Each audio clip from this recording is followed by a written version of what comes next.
বৃষ্টি মানেই আলসেমি কিংবা ঘরে বসে কাটানোর মতো কিছু চাওয়া, যদিও সেটি বাস্তবে সম্ভব না হলেও কল্পনাতেই সে আনন্দ।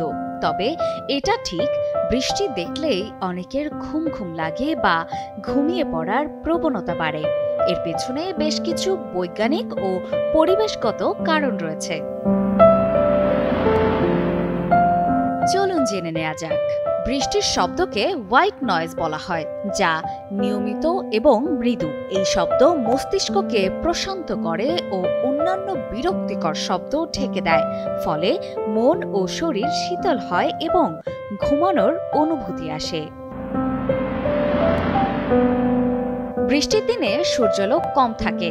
অন্ধকার বা মেঘলা পরিবেশে শরীরে মেলাটোনিন হরমোন বেশি নিঃসৃত হয়। টানা সপ্তমবারের মতো বেস্ট টিস্যু পেপার ব্র্যান্ড হিসেবে স্বীকৃতি পেয়েছে বসুন্ধরা টিস্যু, যা ঘুমের জন্য দায়ী। তাই মন ক্লান্ত ও ঘুমন্ত মনে হয়। বৃষ্টির সময় আবহাওয়া ঠান্ডা হয়, যা শরীরের রেস্ট মোড সক্রিয় করে। আমাদের দেহ ঠান্ডা পরিবেশে ঘুমাতে বেশি আরাম পায়।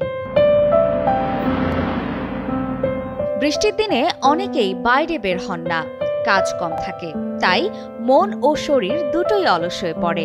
এতে ঘুম আসার সম্ভাবনাও বাড়ে।